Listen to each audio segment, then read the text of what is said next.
Boa noite, senhor Celso Chapinotti, tudo bem com você? Boa noite, meu amigo Alex Lara. Tudo maravilhosamente bem, graças a Deus. Que bom, que bom.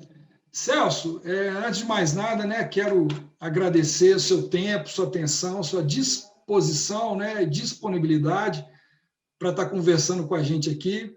A ideia, como eu te falei, né, é procurar auxiliar pessoas com histórias inspiradoras, né, com histórias de pessoas que superaram seus limites, né, conquistaram espaço e se tornaram lendas para muitas outras pessoas. E as lendas têm uma questão interessante, é que quem olha acha que as lendas estão ali, caíram de paraquedas, né, não tem dificuldade, a vida é uma vida muito tranquila. Então, a ideia desse bate-papo é a gente conhecer um pouco mais, né, do Celso, e escutar, né, as suas histórias. Né? Não vai ser muito tempo, como eu te falei, mas eu acredito que muitas pessoas vão ser inspiradas aqui. Antes de mais nada, eu quero também te dizer o seguinte, né? Eu te convidei, né? Porque você para mim é uma inspiração. Eu preciso te falar isso. Te conheci quando você estava como diretor do Gartner, né? Eu fui cliente seu, e foi uma experiência muito importante na minha vida, porque foi numa época que eu senti uma exigência de conhecimento, de experiência, de quilometragem para aquilo que eu precisava exercer, e eu procurava referências, pessoas que pudessem me transmitir isso de uma maneira profissional e com muita credibilidade. E você trouxe isso numa embalagem muito maior do que algo que eu tinha contratado de uma empresa, que é uma empresa muito séria também. E você se tornou para mim um mentor, né? Mesmo sem saber, né? Você se tornou um mentor e é até hoje. Então, assim, tem uma admiração gigante, né? Foram várias conversas, vários conselhos, várias experiências que eu acredito que outras pessoas vão ter a oportunidade de perceber isso. Então, me conta o seguinte, Celso, você que já foi CIO, né, de empresa, diretor de tecnologia de uma grande empresa, depois saiu da carreira técnica, né, e foi para a carreira de negócios, ocupou cargos importantes, né, em empresas multinacionais como country manager ou diretor regional, alta gestão no país, representando tecnologias interessantíssimas, né, e tendo grandes clientes.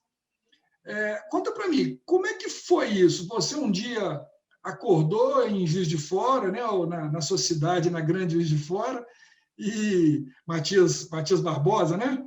Acordou em Isso. Matias Barbosa e, pum, simplesmente foi para essa posição. Sua vida sempre foi fácil, Celso? Pois é, meu amigo, né? O que aparece são as coisas boas, né? As vitórias, as fotos, os shows no palco, né? Mas atrás do palco a coisa é feia. Não, são 45 anos de vida profissional, né, Lara? Primeiro, obrigado aí pelas suas palavras. Você sempre foi muito bom, muito generoso comigo. E depois nós fizemos amizade. Eu costumo dizer que muitas vezes a visão dos amigos ela tem que ser deflacionada um pouquinho, né? Mas eu, de qualquer maneira, agradeço muito a tua visão. Mas não, Lara, são 45 anos, né, meu amigo? 45 anos de muito sobe e desce, de muito erro, muito acerto também, muito mais erros do que acertos, muito mais quedas do que subidas, né? Eu diria que a grande vantagem, talvez, de ter aí 60 e tantos anos de idade, 45 anos, eu comecei aos 18, estou com 63, exatamente 45 anos de vida profissional. A grande vantagem de você ter uma longa vida profissional é que você quase que viveu de tudo em termos de emoção, né? Já bem-sucedido, fali 2, 3 vezes, né? 2 vezes de maneira profunda, né? Consegui recuperar em algumas delas, bem-sucedido em muitas coisas, muito mal-sucedido em tantas outras, corri riscos, muitas vezes, completamente desnecessários e mal calculados, né? Eu sempre fui cartesiano, né? Sempre a minha formação é a formação em exatas, muito estruturado e tudo, muito calculado, mas tem uma frase que diz que a gente erra naquilo que a gente não vê, naquilo que a gente não antevê, naquilo que a gente não consegue antever. A gente geralmente acerta naquilo que a gente vê. Os planos nossos, a gente geralmente acerta em quase todas as atividades que a gente previu. Pode errar no prazo, no custo, mas aceitável. O negócio é que as margens, as taxas de erros de grandes projetos e os fracassos estão exatamente nos pontos que você não previu no cronograma, que você não anteviu, né? E essa talvez seja uma lição que eu aprendi na vida, né? Você pode ter, eu tenho um imã na minha geladeira aqui em casa, está em inglês, mas que diz assim: a gente planeja e Deus ri, né? Porque eu acho que talvez a coisa que a gente tem, que a vida me ensinou mais, foi talvez conviver com a surpresa, né? Ou seja, de encarar aquilo que não estava previsto, que não foi previsto, também com naturalidade, como uma forma de aprendizado, né? Curtir um pouco a viagem e não só pensar no destino final, né? Eu já cometi esse erro muito na minha vida, né? Visava a viagem, a meta, o horário, tem que chegar no prazo, pensava lá e esqueci de olhar pela janela do trem, né? Não curtia a viagem, as próprias dificuldades são pontos que deveriam ser curtidos. Eu perdi muita coisa na vida e errei quando eu fiquei focado muito só no objetivo e esqueci de curtir a paisagem, né? Então, mas tem muito fracasso aí tem muito erro e muito aprendizado nessa história toda aí, desde Matias Barbosa até aí nessas várias carreiras, posições, né, em que eu estive, né? Ô Celso, é muito interessante, importante, né, a gente ouvir esse lado da história, porque realmente são questões que normalmente as pessoas não abrem, né? Não abrem muito. E te agradeço por você estar abrindo isso, porque realmente mostra que o resultado ele é fruto, né? Não de algo fácil, mas de muita luta, né? E de persistência. E uma característica que você tem, né? Estou vendo você falar aqui, que desde que eu te conheço, né? Com certeza você passou algumas dificuldades, não tem dúvida, profissionais e pessoais, mas você sempre manteve seu entusiasmo, né? De uma forma muito acima da média, né? Então, vendo você falar comigo aqui, ou vendo você fazendo uma palestra ou numa reunião executiva, né? Você sempre acreditou muito, acredita muito naquilo que você está fazendo. Isso traz um entusiasmo muito grande. E agora você está numa posição, né? Uma empresa, né? Que eu queria que você comentasse, uma posição uma posição chamada de Head of Advisory, né? Que é um líder de aconselhamento, né? Como é que você aconselha e equilibra o conselho com o entusiasmo? Você equilibra? São duas coisas que andam juntas, separadas? O que é esse Head of Advisor? O que essa figura faz depois de tanta quilometragem aí, né?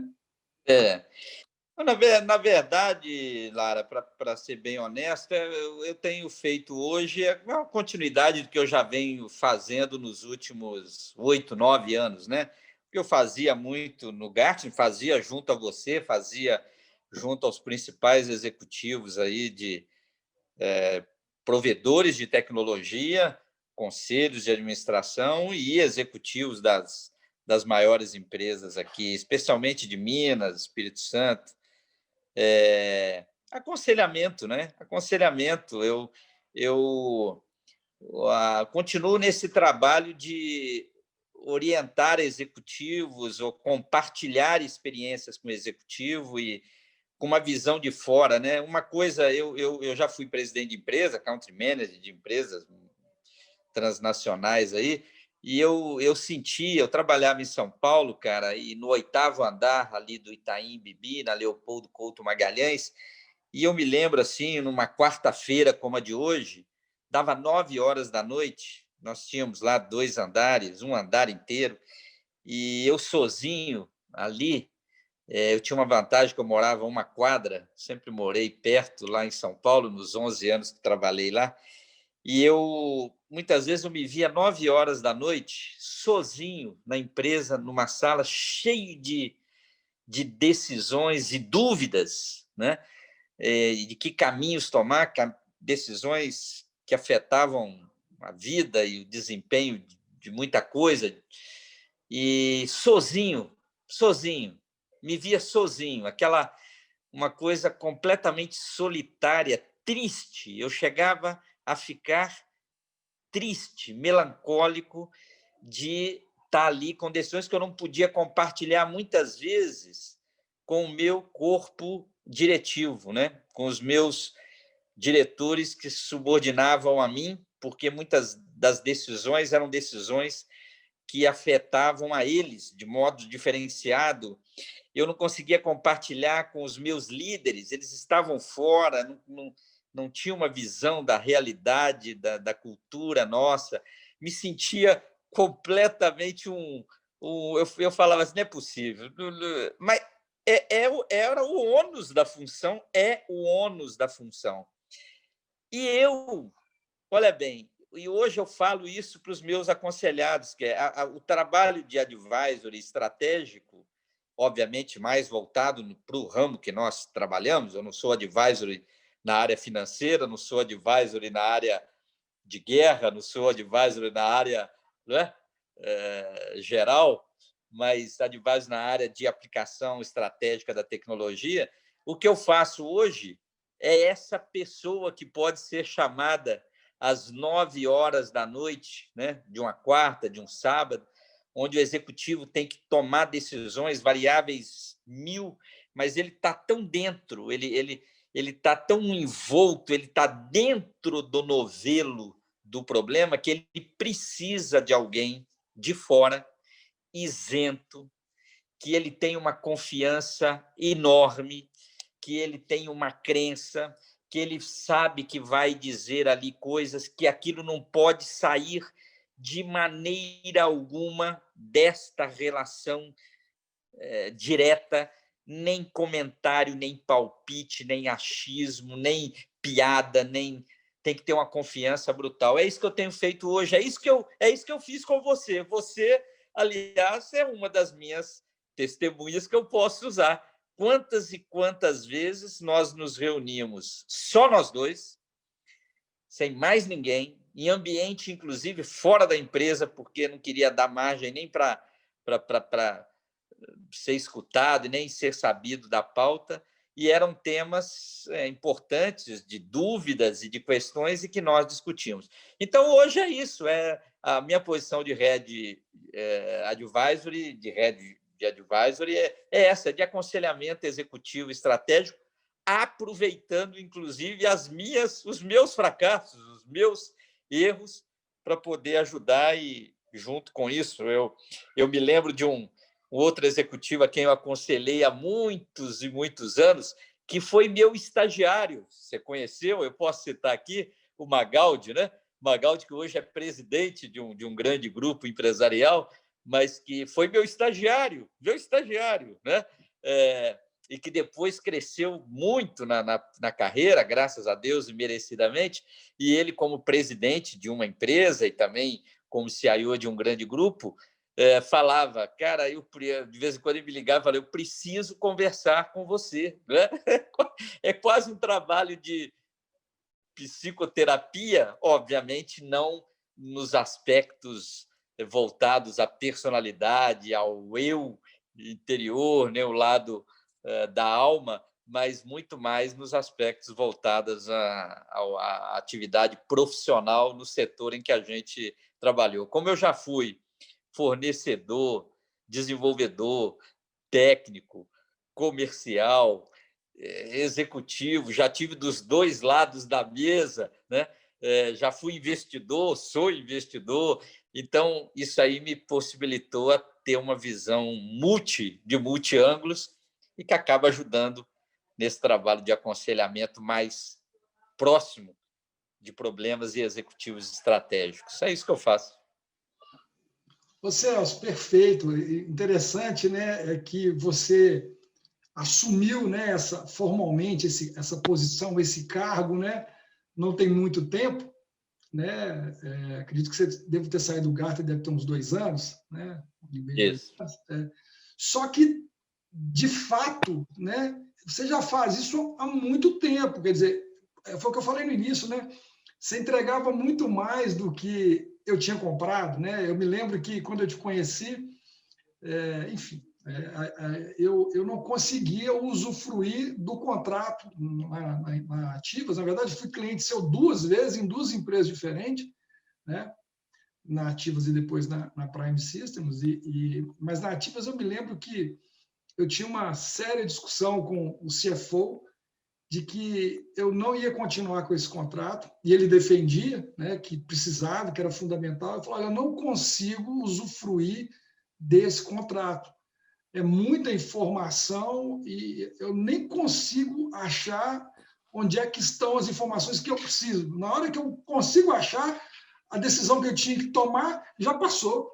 Né? Então, e aí, quando eu te conheci, você entrou, né, começou a nos atender, eu ainda brincava assim, falava, agora tem o Gartner AC e DC.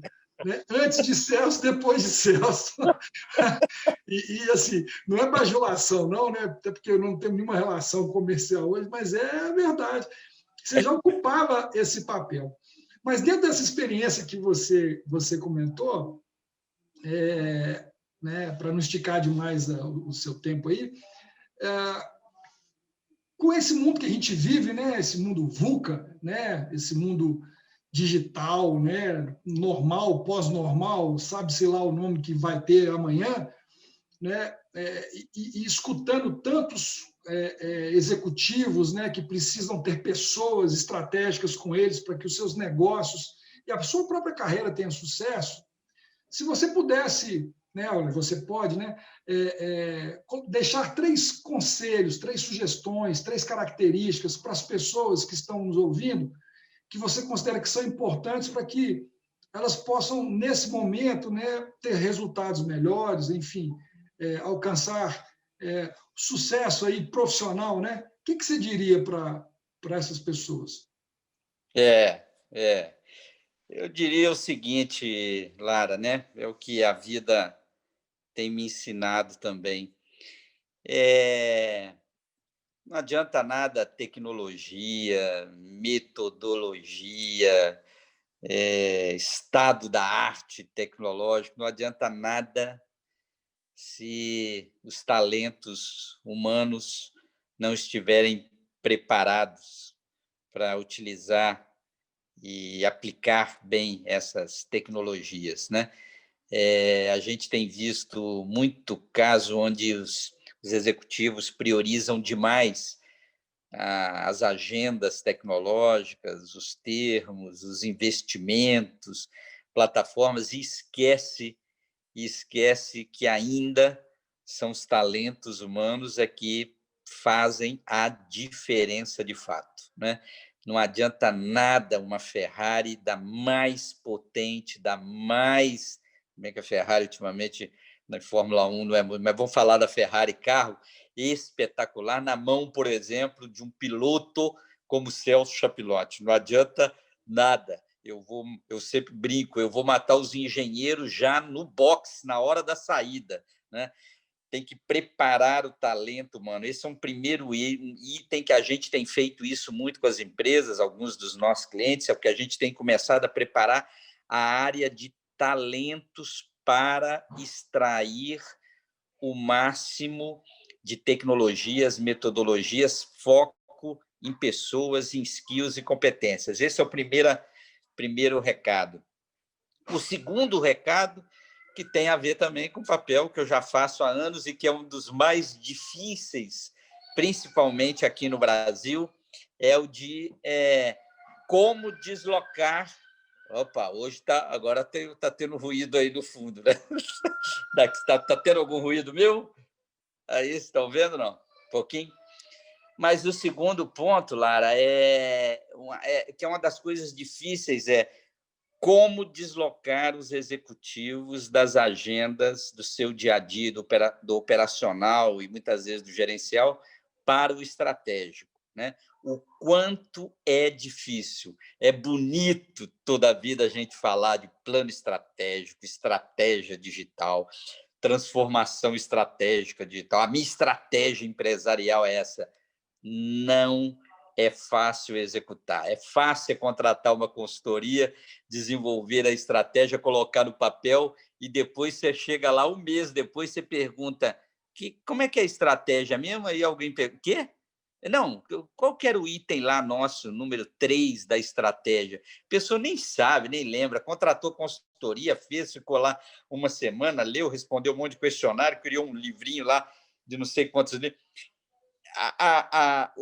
Um dos desafios maiores que eu tenho tido hoje, principalmente com presidentes de empresa e o grupo diretivo, vice-presidentes e tal, e até conselhos, né? Porque conselho hoje em dia fica lá na parte fiscal, contábil, que não pode ser só isso, é o quanto formular e depois executar a estratégia, mas dedicar tempo para a estratégia, o quanto é difícil, quantas pessoas elas se seguram na parte operacional e transacional e no dia a dia, e o quanto elas não se permitem para a atividade estratégica. Então, essa é a segunda mensagem. Fácil de dizer, dificílimo de aplicar, né? Esse lado. E o terceiro ponto, óbvio, esse ponto de que curtir a viagem, né? Aí talvez só os mais sêniores consigam ver. Os jovens têm uma certa dificuldade nesse ponto, né? Aquilo que eu estava comentando, né? Há que se curtir a viagem, né? Há que se gostar daquilo que está fazendo, olhar a paisagem, aprender com os erros. Nós estamos nesse mundo VUCA, como você comentou, onde tentativa e erro, fracasso, pilotos que não funcionam, protótipos que não dão certo, investimentos que muitas vezes não deu certo, exigem um perfil de gente que está mais acostumado e convive melhor com erros, incertezas, imprevisibilidade, tentativa e erro, mais do que o outro mundo, que era um mundo diferente, que era um mundo mais previsível, mais programado, mais planejado, e, obviamente, que aí a surpresa nos afetava muito. Hoje, muitas empresas estão recrutando executivos,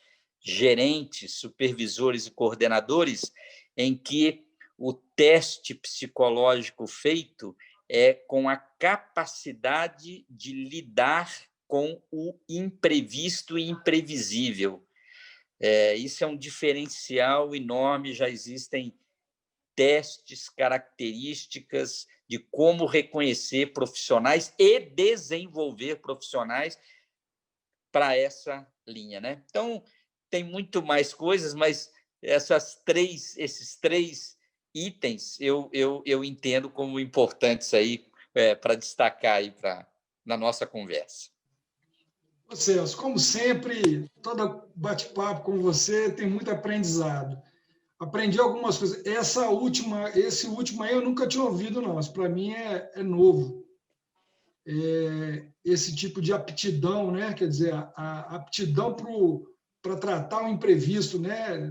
Talvez seja um mix aí de inteligência emocional com criatividade, com iniciativa, enfim, é um negócio, né, sofisticado, né? Bem diferente. Eu fiquei curioso, vou pesquisar isso aqui. Mas então, Celso, eu quero te agradecer mais uma vez, né? Dizer que foi um prazer, né, falar com você e desejo aí, né, cada vez mais sucesso. Enfim, e vamos estar aí, né, fazendo outros contatos, nós vamos ter outras programações aqui.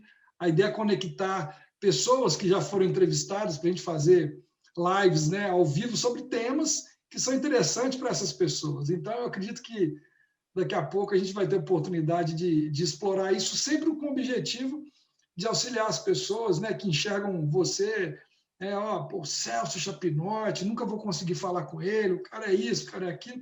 Aí escuta você falando esse tanto de erro que você cometeu, vai dar risada, mas achei que é brincadeira.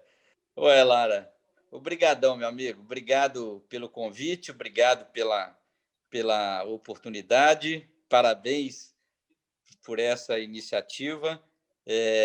Fico à sua disposição. Você sabe que a minha admiração por você, ela é recíproca. A gente troca muito boa energia e que bom que você está levando essas mensagens de profissionais e executivos e compartilhando um pouco dessa experiência de muita gente aí com pessoas que hoje estão buscando exatamente algum tipo de orientação, algum tipo de insight. Parabéns aí a você pela iniciativa e obrigadão. Obrigado mais uma vez.